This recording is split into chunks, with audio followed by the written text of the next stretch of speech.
Kekasih Kristus, sebelum kita membaca Alkitab, mari kita berdoa.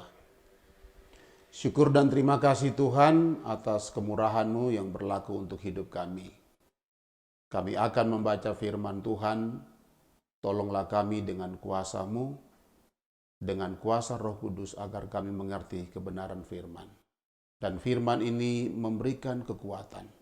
Firman ini memberikan kami pengharapan, tapi juga memberikan motivasi bagi kami sebagai satu persekutuan umat yang percaya kepada Tuhan. Demi Kristus, kami berdoa. Amin. Bapak dan Ibu, saudara yang saya kasih dalam Tuhan Yesus, bagian pembacaan Alkitab kita pada saat ini dalam kitab Filipi, pasal 2, ayatnya yang pertama. Demikian bunyi firman Tuhan. Jadi karena dalam Kristus ada nasihat, ada penghiburan kasih, ada persekutuan roh, dan kasih mesra dan belas kasihan. Itu Paulus menyampaikan catatan nasihatnya untuk jemaat Kristen yang ada di Filipi. Saudara yang saya kasihi, seorang pengikut Yesus itu tidak sama seperti seorang penggemar sepak bola, seorang toko, atau seorang artis, atau yang disebut dengan fans. Itu sangat berbeda. Seorang pengikut Kristus adalah seorang yang selalu punya pengharapan, dan dia mengikuti Yesus, dia percaya pada Yesus. Karena Yesus adalah sumber pengharapan dalam hidupnya. Nah, hari ini kita akan belajar tentang 4 hal penting yang disampaikan Rasul Paulus di ayatnya yang pertama, Filipi pasal 2, kepada jemaat yang ada di Filipi. Keempat hal itu adalah bahwa ketika orang-orang Kristen, orang-orang percaya yang hidup di dalam Kristus, itu ada nasihat. Apa yang dimaksud dengan nasihat, saudara-saudara? Yang dimaksud dengan nasihat ini tidak sekedar nasihat-nasihat biasa. Tapi ketika kita ada dalam persekutuan dengan Kristus, Yesus selalu memberi nasihat melalui firman-Nya. Dan nasihat itu juga antara kita sesama dalam persekutuan itu. Yang kedua, Paulus mengatakan bahwa di dalam persekutuan hidup bersama dengan Kristus, itu ada penghiburan kasih.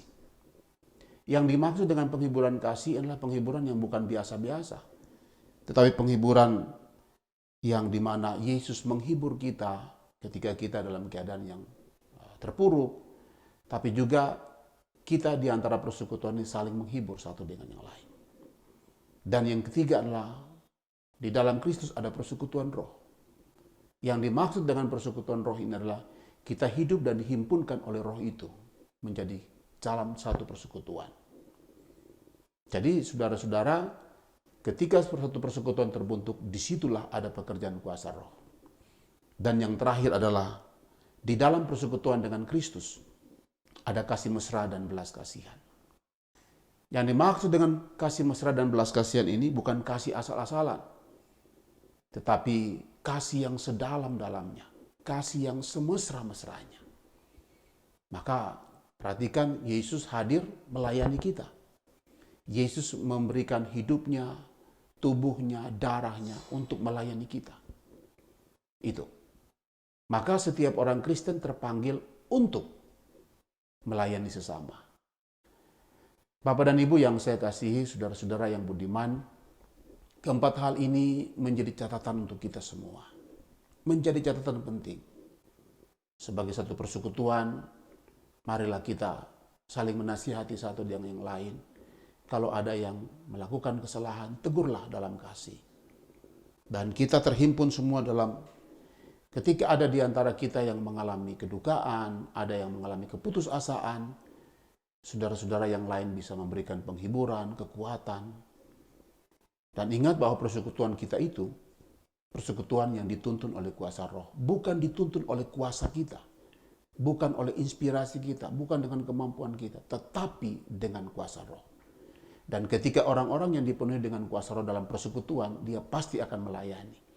Dia memiliki kasih mesra, semesra-mesranya, dan dia melayani dengan sebaik-baiknya.